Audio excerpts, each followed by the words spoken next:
सरस्वत्यै नमः। ॐ श्री गुरुभ्यो नमः। मा कुरु धन जन यौवनगर्भं हरति निमेषात् कालः सर्वं। मायामयमिदमखिलं भूत्वा ब्रह्मपदं त्वं प्रविश विदित्वा भज गोविन्दं भज गोविन्दं गोविन्दं भज मूढमते।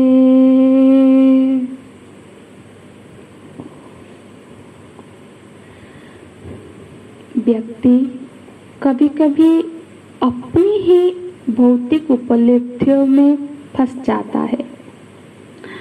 इसीलिए भगवान भाष्यकार कहते हैं माँ कुरु धन जन यौवन गर्भ। आदमी जो गर्भ करता है ना, वो किन किन चीजों पर करता है? धन, जन, यौवन, ये 3 चीजें यहाँ पे बताई है कि व्यक्ति जो हर्षित हो जाता है, ये हर्ष नाम की जो वृत्ति है वो थोड़ा सा नकारात्मक भी होती है। जब व्यक्ति को भौतिक उपलब्धियां मिलती है तो उस समय पर कई बार व्यक्ति के चित्त में जो उत्साह पैदा होती है, वो उत्साह कभी कभी अपने मर्यादा का उल्लंघन कर लेती है। अति उत्साह ठीक नहीं है। हाँ, ये सही है कि कभी उपलब्धि हुई तो उपलब्धि तो आनंददायक ही होती है, तो चाहे वो बाह्य उपलब्धि हो चाहे वो आंतरिक उपलब्धि हो, वो आनंददायक ही होती है, उससे उत्साह तो होती है। पर चित्त में इतना भी वो सवार ना हो जाए कि वो उपलब्धि, वो हर्ष इतना सवार ना हो जाए कि हम अपनी सीमा का उल्लंघन करने लगे। जब ऐसा हो जाता है तो उसको हर्ष तारे कहते हैं, और ये उसमें उसकी भलाई नहीं होती है। तो बोलते हैं गर्भम माँ कुरु, गर्भ ना करो। किस चीज का ना करो? धन का, जन का। धन जन यौवन। धन का अर्थ है जो बाह्य उपलब्धियां है, मतलब जो जब धन क्या होता है ना, जब पैसा की जो गर्मी होती है वो कभी कभी सर पे चढ़ के बोलती है, ऐसा बोलते हैं ना, वो सब कुछ को बुला देती है। और जन माने लोग, हमारे पीछे इतने लोग हैं, हमें इतने वोट मिलते हैं, हमारे इतने सारे फॉलोअर्स है। हाँ, ये जो चीज है व्यक्ति की संग्रह की, मेरे इतने लोग हैं, अरे मेरे तो लोग बोलते हैं ना कि इन शहरों में मेरे पहचान के लोग हैं।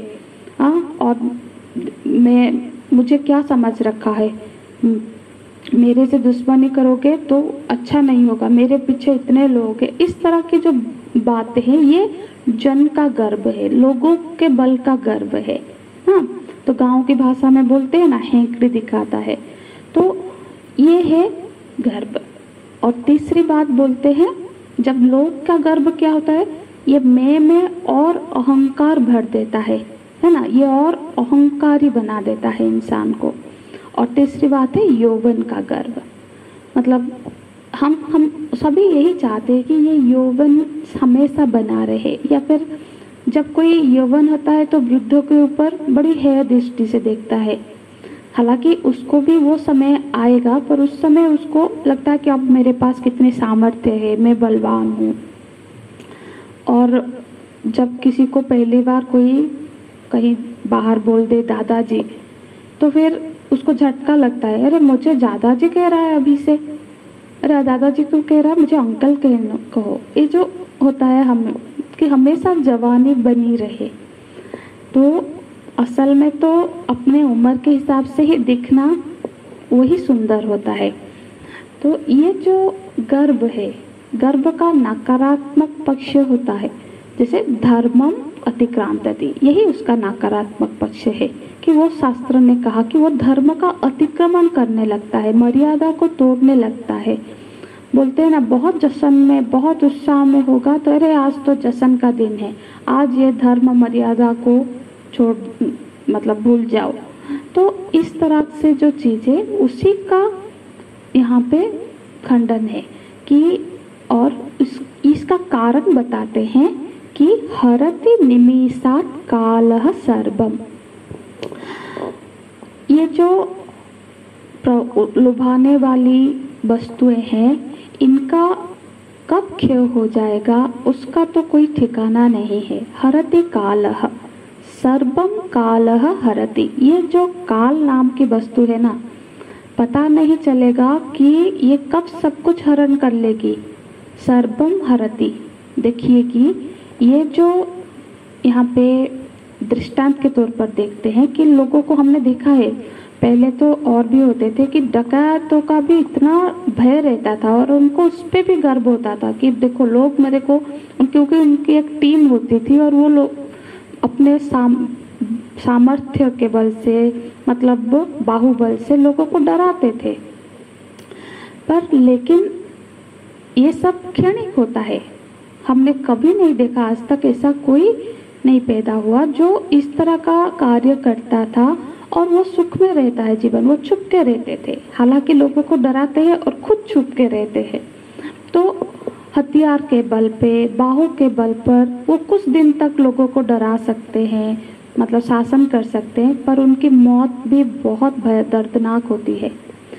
पर कभी कभी लोग इस तरह के भी ये सब चीज़ों के लिए भी पागल होते हैं। हरति कालः सर्वम, सर्वम कालः, काल के गर्भ में सब समा जाएगा। तो इसीलिए अब ये जो ऐसा नहीं बोल रहे हैं कि धन नहीं कमाओ, धन कमाओ, अच्छे से रहो, पर ध्यान उसकी तरफ ना जाके भगवान की तरफ रहे, तब जाके उस उपलब्धि का हमको अभिमान नहीं होगा, गर्व नहीं होगा। हाँ, तो फिर उससे थोड़ा सा तटस्थ होके थोड़ा विचार करना चाहिए।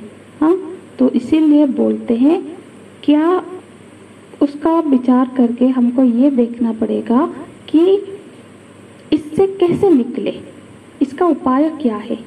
हाँ, ईदम अखिलम माया मयामिदम अखिलम बुद्ध्वा। ये जो चीज़ें जो हमारे अंदर गर्भ से भर देती है, क्या ये जो चीज़ें, तीन चीज़ें बताई, पर और भी बहुत सारे चीज़ें हैं। जैसे लोगों को ज्ञान का भी गर्व हो जाता है, अपने कला का भी गर्व हो जाता है। कोई बहुत अच्छा संगीत गाता है या फिर किसी की स्मरण शक्ति बहुत अच्छी है तो वो उसका भी गर्व करता है, जो कि परमात्मा का दिया हुआ एक चीज़ है, उसका उसको गर्व होता है। तो ये गर्व एक मनोवृत्ति है।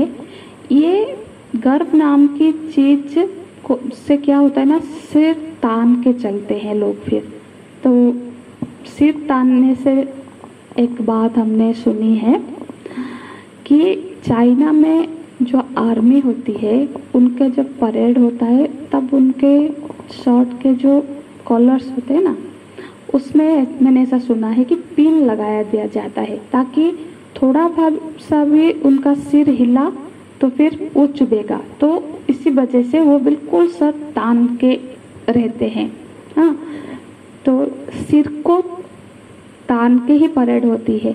इसी तरह से ये जो अभिमान भी ना पिन की तरह है, जो हमेशा सिर को ताने रखती है। तो इससे निकलने का क्या तरीका है बताते हैं। ईदम मया माया मयमिदम अखिलम,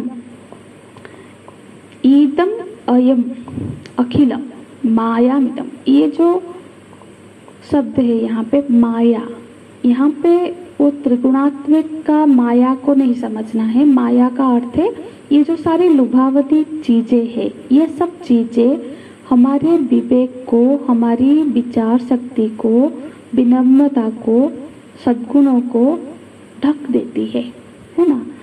ये इसीलिए ये सब जो माया है, माया का एक्चुअली दो कार्य है। माया दो कार्य करती है कि एक तो वो नाम को टिकाने का प्रयत्न करते हैं और दूसरा रूप को टिकाने का प्रयत्न करती है। हमने देखा है ना बहुत कि लोग जिंदा होते हुए भी अपनी मूर्तियां बनाते हैं और स्वयं आके उसका उद्घाटन करते हैं, आरती करते हैं, माला पहनाते हैं। उदाहरण स्वरूप मायावती का हमने ऐसा देखा है। और दूसरा होता है मंदिरों में अपना नाम का, हम देखते हैं ना, सब कोई एक पत्थर देगा तो उसका नाम लिखना पड़ेगा उसमें, या 1000 रुपए दिया तो उसका शर्त होता है उसका नाम लिख के वहाँ पे चौखट पे, दीवार पे, कहीं पे होना चाहिए। तो नाम को रखने का, बचा के रखने का, रूप को बचा के रखने का, यदि थोड़ा हम मतलब अंतर्मुखी होके सोचे तो फिर हम अपने माँ बाप को जानते हैं, दादा दादी नाना नानी को जानते हैं, और कोई कोई होंगे जो कि हो सकता है अपने परदादा परदादी को भी जानते हैं, पर कोई नहीं कह सकता कि वो अपनी 5वीं पीढ़ी 6ठी पीढ़ी को बहुत ज़्यादा जानता है ना। और कोई सोचता भी नहीं है उनके बारे में कि कौन थे, कैसे थे। पर हम लोग को लगता है कि हम तो बहुत खास है ना, मेरे जैसा कोई नहीं है, और हम तो हमेशा लोग हमको याद रखेंगे।